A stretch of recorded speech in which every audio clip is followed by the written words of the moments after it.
All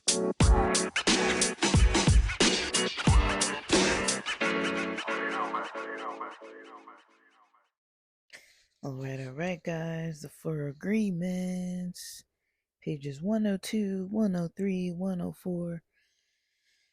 I actually took pictures of the book, those pages on Friday, because I had intended to actually record this on Friday because I was going to go to a different location and not bring the book with me and actually do the recording. And then I never got around to it. So let's just do it. Let's do it. Let's knock this out. It's been long overdue. Um, I wanted to talk about this quote on page 102 saying, um, it says the Toltecs believe that the parasite, which is the judge, the victim, and the belief system, has control of your mind. It controls your personal dream. Um, the parasite dreams through your mind and lives its life through your body. It survives on the emotions that come from fear and thrives on drama and suffering. I mean, how interesting would it be, to be raised with that cultural mindset? I was thinking about that, like, because I feel like in Western American mainstream culture, we're not really raised with a mindset that really talks too much about emotional energy, talks too much about what it is that's going on with like how the brain reacts to things. Like it's interesting that a lot of these ideas, they're ancient from, ancient Toltec society. That's before modern psychology. That's far before modern psychology. And I do see a lot of overlaps with some things that are taught in like modern Western psychology. Now, because I live on the West Coast, I know that I'm exposed to a lot of things that, I'm in California, I'm in Southern California. I'm not in Northern California, but I've been there and stuff. But yeah, out here, we're different. We're kind of a different breed of Americans, a bit, like it, there's this reputation, there's definitely the diversity that's different out here. There's the sometimes there's that beach culture that's different out here. The weather is kind of different out here, usually, other than like this last year or so, year and a half, which has been really weird weather. But, you know, people who know about California, Southern California, kind of the West Coast in general, there's a lot of like bohemian type, hippie type, you know, mindset types of people, lately and since the 60s, but even still nowadays, there's still this like cannabis culture, this culture that has to do with like, you know, it, people find an importance in like Eastern culture and just other cultures. People are not, I'm not talking everybody, I'm not trying to generalize to everybody, but when you think about it, like out this way, we do kind of think a little bit differently sometimes. Like you're like the people I meet and the people I hang out with, like it's not uncommon to find people that practice yoga, that meditate. Like it's very rare. Like in my friend groups, I would say I don't know anybody who's never practiced yoga or meditation really. Maybe one person, maybe two. Most people I know kind of are very familiar with kind of breath work and that kind of thing. But also, I have a friend group that's full of psychologists, but that kind of stuff was going on before all of us got into the field of psychology. And so I do understand that, this area that I live in, people do kind of have a different outlook on things a little bit when you compare it to like other areas of America. You kind of don't always see that same like if you think about like Oregon and Washington with all the nature and stuff and like, you know, it can be a different style of living out there. Northern California with the vineyards and all this kind of stuff, and like, in Southern California, we've got our beaches and our, more tropical weather, and it's just a different vibe. Like it's really hard to pinpoint, but I notice it. Like when I visit family in Missouri or in the Midwest, I'm like, this is not the same. Like it's like I feel like out here, that there's a heaviness from like the cost of living, and there's a heaviness from like there is this like not really a bad competition, but you kind of have to have a little bit of a competitive spirit sometimes out here. Like if you're trying to come to school out here or be in a job out here, like I feel like New York has a different level of competition than California, but I feel like California, in a way, it's like because people want to live here because of the weather and stuff like that, that's appealing to people. And so it's even now, even with the great exodus out of these expensive areas and people moving into like more cost efficient states and places like that, um you know you see a lot of people still kind of like there's still that kind of like you got to go get your money kind of mindset. Like, not, I wouldn't call it in a superficial way. It's just life out here. Like, if you're trying to pay for your $2,000 a month studio, you can't be making no money. If you don't want to live with roommates, you still got to have a hustle that like works. Even if you're not working full time. If you want to live with roommates, you got to be ready to pay maybe $800 to $1,000 a month to rent a bedroom in an apartment with maybe one other roommate. That, you know, like a two-bedroom, one bathroom apartment, you still gotta usually be paying like 1,000 or more for that when you're sharing, usually. So it's like, it's not that easy. It's not that easy to make it work. So you kind of do have to have that grind about you. I'm not saying other states and other places people don't work. I'm just saying like out here, because so many people still want to move out here, like people are applying from other states to try to move to this state. And so it's like, you know, you don't see a lot of people trying to move to like all these other states in the middle of who knows where. Like now they are because it costs less, but it's like, the industry is different. If you're a city dweller and you want that city culture, you're not going to find it in the middle of some like fields. Like you have to stay like coastal for the most part or go to like a big city. And so I do notice though that out here people are a little more people I don't know, people have this weird thing saying that like in California or LA that like people are superficial, and that's kind of a weird thing that I go back and forth with it because I hear so many people say it, but I don't really see it. I wouldn't say that I know a lot of superficial people, and I know a lot of people, but I wonder why there's like I know there are like the actors and things like that, and like people who are like here to kind of just do their own thing or whatever, and the social media culture and all that, but we're a media driven culture. We're an entertainment driven culture out here too, and there is a lot of superficial aspect to that. But I mean, like, I feel like the people have a lot of depth to them, but it's a different kind of effort out here. Like, people don't spend their energy and effort on people if they don't want to or feel like it's worth it. And I feel like people take that as superficial. It's like, I'll notice out here, I had times in my life where I met people. This isn't even related to the topic. It's a little rant, but I mean, I've had times in my life when I met people out here where I would just meet people. I would just go out, meet people, friend of friends, get their number, hang out with them the next weekend. And it wasn't depth, like we were just partying. Like it was like, hey, what are you up to? You said you were going to this thing this bonfire, I still want to roll with, like, and we just roll up to some bonfire in some city at some beach and hang out, and I meet their friends, and like we chill and maybe hang out for like a month off and on with some new people.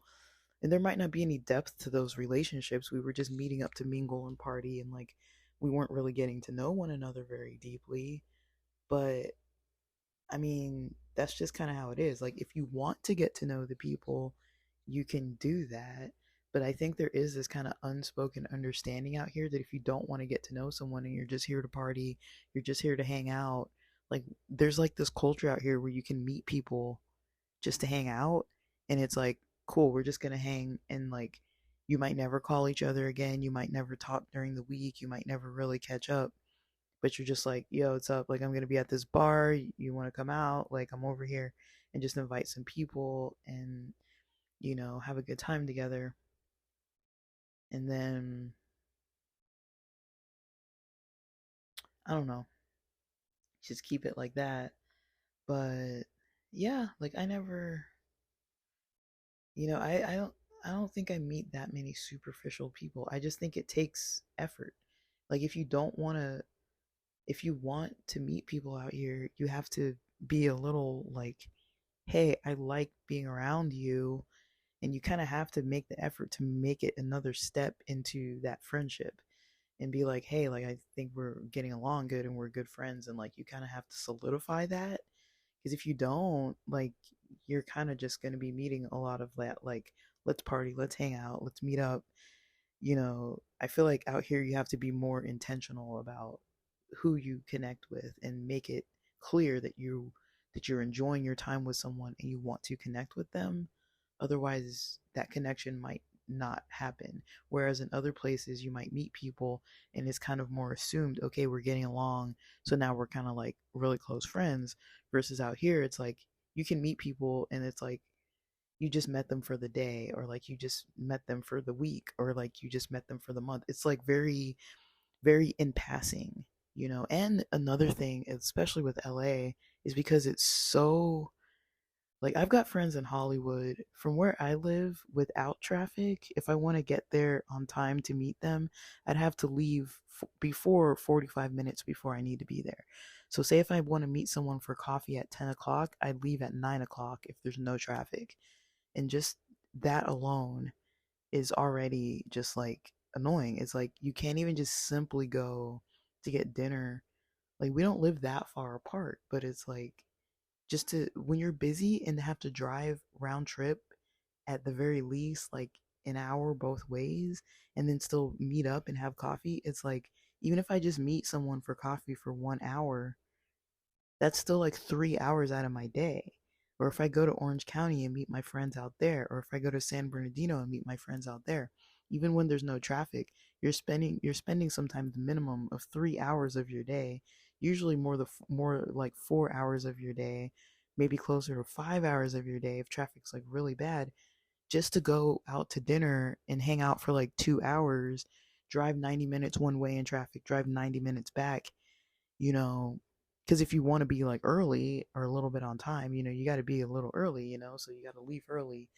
So that accounts for more time and energy out of your schedule. You can't just be like in San Diego, I'm like, if I want to meet somebody, if I even leave 30 minutes before I need to be somewhere, almost everywhere I'm likely to hang out in the city, I'm going to be there early, if I leave 30 minutes before. Like, if I want to meet someone at 9:30 and I leave at 9, I'm going to be there early, even if I have to drive around looking for parking, unless it's like really, really bad, or unless the Uber or Lyft takes like really long or something. But it's just a different culture out here. Like, it's hard to really put in that much effort for that many people.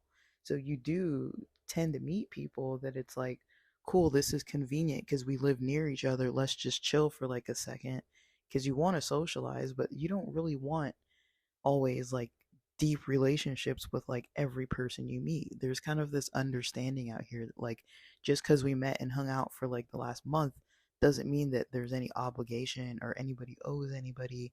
There's a lot of this, like, okay, like people just like stop talking to one another. Like, you're like, cool, that's just what I was doing for that amount of time, and we're not hanging out anymore.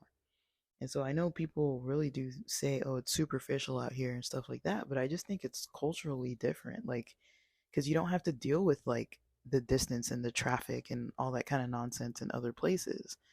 And on top of that, nobody has any money because everything costs so much. So it's like you're spending over $5 a a gallon for gas. You're usually paying parking at least $2, $5, $10, $25 just to go to dinner. You know what I mean? Like usually you're gonna make a night of it. If you're going to a club, there's gonna be a cover. You're probably gonna buy some drinks. That's gonna cost you money. That's not even a meal. You're just paying for covers and beverages. It's like stuff like that. It's like other cities, it's so much easier. And I feel like that does contribute to the social culture out here where it's really hard to um it's hard for people to meet people because in other places there's so much more of a convenience. Like there aren't that many places in the US that are so inconvenient as LA because you're already broke. There's already even if there's people your age, everyone's busy. A lot of people work more than one job. And if you live far and you live where you're going to have to drive in traffic and if you're only free on weekends and people have other stuff to do on weekends sometimes too. It's like, how often are you really going to be meeting these people if you're just barely developing a relationship and you really don't want to be with them? So it's like, that's another part of the culture that's like, I feel like people don't really notice that about being out here. They're just like, like LA, like it's fun to party, but like people are superficial. It's like, no, people don't want to waste their time and money and effort on people that they just don't know. It's like, I've got my friends, I've got my family. I love meeting new people, but I'm not driving all the way across town to meet somebody when I'd rather meet with my other friends. It's like, I like meeting people and it's fun, but it's like, am I really going to invest that much, in getting to know somebody, when I've already established relationships? Like it's harder, I think, to establish things because both people have to buy in, or at least one person has to be willing to drive all the way one distance if you can't meet halfway. And that's kind of what happens to me is like I have a lot of friends who live north of me that are really far. And it's like, do I really want to drive over an hour? Like, you got to make a day out of it. Like, I can't just pop up there to like La Cañada or something, or like up to the valley and hang out for like 30 minutes, or watch a movie for like, why watch a movie? Like you're not even going to get to talk, or go out to dinner or something and then just have it easy. It's like it takes hours, out of your day. And if you're already tired and trying to recover on the weekends, sometimes you just want to party. It's like sometimes you might get more out of just going to a club or going to a bar and dancing and like letting loose versus like I want to have some deep conversation with somebody and then drive like 90 minutes home, after I spent like $50 already, before the gas and the parking. I've already spent like $50. It's like it's really hard, to make it like an affordable lifestyle socially. But that's my rant. Sorry about that. That's kind of a lengthy rant, but the reason why I'm mentioning that is because I'm thinking about cultures and I'm thinking about how the culture out here is, at least in LA, but then also how the culture is in general in like Western society, like, and we don't really learn things like about, like, we don't really use these words like the judge, the victim, parasite, belief system, stuff like that. But out here, because it is like West Coast kind of thinking, there are a lot of people who kind of understand like psychology in a general way. Like psychology seems to have adapted some of these topics. And, you know, when you look at models like DBT and some other models, you do hear this like, you know, non judgmental approach. And when you're meditating, like not focusing on the judgment and like kind of paying attention to like your mind and what it's doing. And you do learn about that. And I feel like it kind of seeps into the West Coast culture out here, and especially with the boom in people, getting psychology services. It's becoming more and more common for people to talk about things like balance and toxicity and all these kind of terms that you hear people using now. Like you never heard them using these terms in like 2016, 2017, nobody was talking about toxic relationships and their depression and anxiety and like ADHD and all these kind of like nobody was having these conversations. And now, since everybody got all messed up during the pandemic and everything, and most people have, not most, but a lot of people need some kind of support on so many levels, um, which is fine if they get it. I think people should get the support they need. I'm not saying don't get it. I'm just saying like people need the support. And so, you know, they've been engaging with psychological services, and this kind of talk is more and more common, especially out here, because people are already open to talking about things like yoga, meditation, like mindset, mindfulness, like those types of topics. People are already like, they were already kind of talking about it before.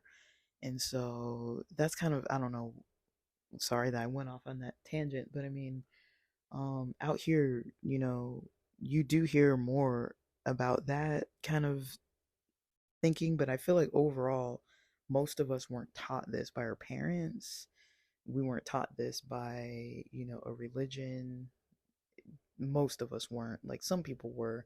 Like if you were raised in certain religions like Buddhists, you probably have a way better grasp on some of these things, or some Indian cultures like in from India where you learn about meditation techniques and things. Like we don't really fully practice those as religious in mainstream Western culture. It's not like the mainstream religious ideals. It's more like we've adapted it to like a self-care method, or like something I throw into my routine because it helps me more than not, and so I'll do it. But it's like this morning I woke up, I was like, I'm tired, um had some fairly high anxiety, and I was not pleased with that experience. And so I was doing some breath work, which included some meditation, and it did help. I was like, it did help, but I kind of realized after a while of doing that, because I thought I'd fall back to sleep because it was like five something in the morning. I realized I was like, I'm not actually going to fall back to sleep. I'm actually too awake. Um, so I was, after a while, I just got up. I was like, I'd rather get up than just try to sleep. Like I feel like I get more anxious or more stressed out when I'm just laying there trying to sleep, even though I'm a little bit tired. But I'm like, I know I did go to bed on time, even though I woke up a few times during the night. But like I mentioned before, like I've mentioned multiple times, I don't really sleep in very good. So it's like, well, I'm up and I did sleep. Technically, it wasn't really on time, but it's like I did sleep. So it's like I don't really want to seem like I didn't. And so I was like, let me just get up and do what I need to do. Um, so it talks about these choices to live how we are, like keep things as is, um, or, surrender to the judge and the victim, or a choice to keep living in the dream of the planet, or a different second choice. This is on the bottom of page 102. To do what we do as children when parents try to domesticate us. We can rebel and say no. We can declare a war against the parasite, a war against the judge and the victim, the war for our independence, a war for the right to use our own mind and our own brain. It talks about shamanic traditions on page 103. Um, how oftentimes in indigenous cultures you do hear people say things like warriors, like um, how in like North and South American cultures, um, indigenous cultures, like it talks about that, and then saying warriors, to be warriors against the parasite in the mind. And so they say that's the real meaning of warrior, rebelling against the invasion of the parasite. And I feel like, you know, that's very important to mention because a lot of times it's easy to feel like, oh, we don't have control or we don't have the ability to kind of get things on track. Like once you have all the basics covered, you're eating well, you're sleeping well, you're getting your exercise and nutrition. Um, Once you have those basics kind of covered, you know, that definitely does contribute to the mind doing what it needs to do. So if any of those is lacking, it's really going to be hard to feel good. And especially if it's lacking for more than like a day, usually you can feel it in a day, but if it's lacking for more than like a day, at least for me, I'll definitely feel it, which is why, I notice that a lot of times I don't feel well, but I know it's like I'm not exercising every day. I'm not eating all my meals healthy. Like I'll throw in snacks regularly when I shouldn't be doing that. And I'll, like I mentioned, like my sleep can be all over the place sometimes. And so it's like there's like a combination of things that's like it's hard enough just to balance those basic things. And if I don't balance those, I'm not going to be feeling all like chipper and happy, I'm going to be all like grumpy. So, you know, it makes sense to me when I'm like, I don't really feel that good lately. It's like, well, yeah, things are kind of out of whack, like that has to be managed to feel good. But then also, like, that's something I can control. Like, I make choices every day, like, to skip the gym, to do this instead of go do that, to eat this instead of eat that, to eat an extra thing of this, to go grab that snack, to not eat the healthier meal, even though I might have access to like all these things. Um, it's just choices, choices, choices. And like kind of towards the bottom middle portion of 103, it says choosing this path gives us at the very least the dignity of rebellion and ensures that we will not be the helpless victim of our own whimsical emotions or the poisonous emotions of others. And so, yeah, it's very hard to not get roped in. Like, I have to tell myself, I'm like, okay, today's going to be a more meditative day. I'm going to take more breaks today than just like breakfast, lunch, and dinner. I'm going to take more breaks. I'm going to actually take a break every hour, every other hour, or something like that, and have more like mindful tasks and things like that. Like, when I have days like that, it really helps. I don't like looking at the clock all the time though, and like rushing the clock, but sometimes it just helps to kind of be like, all right, I'm doing this from this time to that time, and then I'm taking a break. And it's like, I'll still get everything done, maybe even more done on those days than when I don't take breaks and I'm just like getting to a point where I'm just flailing around, like doing God only knows what, you know. Um, and I guess with this 104 page, the last part, it says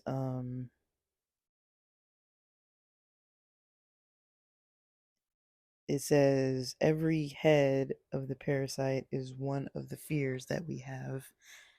Um,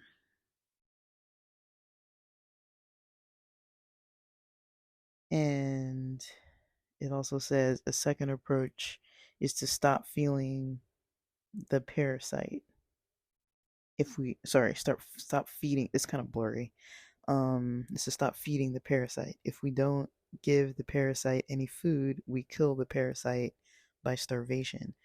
So it's like it's something that's not easy to do, but not really, fueling the emotions that come from fear. Like not being reckless and being like, oh, like I don't fear anything, so I'm gonna go do this like reckless thing. Like not like that, but it's just like if you think about the amount of fear that people usually hold, or that we ourselves hold as individuals, usually it's not a good thing. Like, it's usually too much.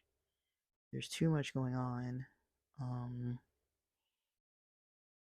and we might not identify it as fear. It might not seem like fear or feel like fear. For me, I know it comes out more as anxiety.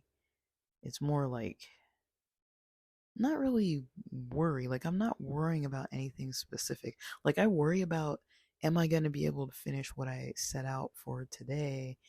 And is my energy going to be there? And am I going to be feeling good while I'm doing things? Like, usually that's where I'm like, okay, that's what I would prefer to have my days look like. But other than that, I wouldn't call it like fear too much past those topics. Like, usually that's where my mind goes, where it's like, I hope things are gonna go pretty good with this or that. Um, but yeah, like, it's definitely a it can be a struggle. A lot of it's mindset based. Having to like intentionally make choices about what we're gonna do. A lot of it's really mindset based like that. So it's important. It's important to know how to make things work. It's important to know, how to help your brain operate at its most functional level. Usually it's the basics. If the basics aren't in place, we usually can't expect to feel great. I think that's why Western culture does focus a lot on substances, because we don't have like a background of mentally and emotionally being trained to like, okay, I can't sleep, so I'll do this to sleep better. Or, okay, like, I'm, pushing too hard at work, so I'm missing my meal and now I'm feeling bad. And so I'm going to go grab, after work, I'm going to go to 7-Eleven and grab some like random snack or whatever that's not even healthy. Like, 7-Eleven might have healthy snacks. Like, they have perfect bars, they have some other kind of protein things. They have nuts, they have fruits, they have eggs that are pre-boiled. Like, you don't have to get like a slushy and like a Snickers and a Twix and a bag of Doritos. Like, you can eat like an egg and a perfect bar and like a container of strawberries and an apple. You know, that might not feel the best. It might not be comfort food, but you could do that. And so sometimes it's like that. Like, our body and mind tell us what to do, and we're a culture that has everything at our fingertips. It's like, if I want to smoke weed, I've got weed. If I want an edible, I've got an edible. If I want to drink a beer, I've got a beer, or I can go get beer. You know, um, if I want coffee, I've got coffee. If I want some kind of energy drink, I can go get one. Like, and so I feel like I'm not the only one. I know I'm not the only one, but a lot of people have this mentality where it's like, something's not going right. So I have this immediate fix. Like, I wake up, I feel groggy because I didn't sleep well. I want to get my day started, or I have to get my day started. I'm going to go grab that coffee, first thing. And I'm not saying it's bad. I'm just saying, when we look at it, it's like, okay, what am I doing at night to help myself sleep so that I don't have poor sleep and then wake up feeling this way? It's like, how am I training my mindset at night so that I'm not sleeping well? What am I doing in the day, spacing out my day, or like taking different times for like meditation and like practicing mindfulness and like reflection during the day, so that it's not all coming out right when I'm trying to sleep, just like a flood of just like all the crappy thoughts that I could possibly have just flooding in. Like, if I spend time after lunch to think about all my crappy thoughts, it might not be coming up right when I turn off the lights at night, right? Or how do I choose that good breakfast that's going to give me that good energy, instead of like grab like some kind of like candy bar or chips or soda or something for breakfast because I'm in a rush, you know? And how am I going to actually work out after work instead of go home and sit on the couch and order a pizza for dinner, and have some beer every night versus like exercising and like, unwinding that way and getting all that stress out. Like, yeah, pizza is comfort food, beer is going to make you feel good, but it's like exercise will also make you feel good, and it will help curb, some of the choices with what you actually choose to eat, you know. And then, just that, it's just, those are basics. Those are basics. And I know I'm not the only one that can't get it together sometimes, like, you know, and that's why I try to track it. I'm like, well, at least if I'm tracking it and I'm like, this day I worked out and this day I didn't eat too well, or I had an extra snack, but my other meals were good and stuff like that. It's like, tracking it helps, But I feel like most of us get into these routines that aren't healthy routines, and then we wonder, like, why am I not feeling good? Weight gain, fat, all that stuff creates more stress. Just naturally, you're going to be more stressed, if you're out of shape. Um, Naturally, your body and mind are going to have to recover from substances like caffeine and alcohol. Like, naturally, you're going to have to recover from sugars and things like that, just naturally. And so, just knowing about just the general stuff like that and just knowing how to like figure out what to do. I mean, it's hard. Like, I'm not saying it's easy. It's definitely difficult, but it's something that takes daily and multiple time, not multiple hours a day necessarily, but like multiple points of the day to kind of stop and like take those breaks so you can do those things, and then you can do them consistently versus like choosing the other choice that, in America we have these quick choices where it's like I just mentioned, all those things I just mentioned, they're just like quick fixes, you know. Coffee is a quick fix for me to get my energy up in the morning. Something to sleep at night, is a quick fix for me to go to bed at night. But it's like, what am I actually doing with this mental energy, with this emotional energy? Just because I consume like a gummy or a pill or some alcohol or some caffeine or something, it's not going to make the other stuff go away. The other stuff is still going to be there, and eventually it's going to come out. It's going to keep seeping out little by little. If you drink kombucha, it's like it doesn't take that much to make it so that when you open that bottle, it's just going to fizz all over the place. It's not like soda, how like it takes a while, a little bit more shaking. It takes just a little bit. Like sometimes you can bring your groceries from the house, I mean, from the car into the house, and just that amount of shaking in the bag, like you got to take a while to open little by little. Because if you just open it all at once, everything will just like spill out. And so that's kind of how it is. It's like you got to kind of do the little by little, or just wait until something happens major and you have to take the days off and just recover that way. Like eventually you'll get recovered, but it can feel like a setback because those times don't come when you've planned them. Like when you need to take, like for me, when I was working at that stressful job, it's like, well, when I needed PTO, it was usually because I was already overwhelmed for a while before I even started taking the PTO. And so, yes, it's good to take PTO, but it's like, you know, if you're not able to like balance everything before that, then when you take the PTO, you're literally just going to be knocked out and kind of like taking those days to try to just get it together so you can barely get back to work again. So it really does take a lot of effort and energy, um daily, multiple times a day. I mean, some people are like, oh, I meditate before bed. It's like cool, but it's like, I mean, that is good. It is good to meditate before bed, but it's like, if you don't, have any other points of reflection in the day, it's going to be harder to have that one meditation that's like really going to really get everything together. Like it makes more sense to do it throughout the day at other time slots. And I'm not talking like you have to do like a 2 hour meditation or something. Like nobody usually is going to have that kind of time. But even just like a little bit of a reflection period, to just recenter, refocus, just every couple hours, every meal break. For me, that's kind of one way of doing it because it's like breakfast, lunch, and dinner. Just do it breakfast, lunch, and dinner. And then also when I wake up and then before I go to sleep, like that's ideal for me. I feel like when I have days like that, I've already had like 5 points in the day where I've like refocused on myself versus like running around to do what other people need me to do versus what I need to do internally for myself.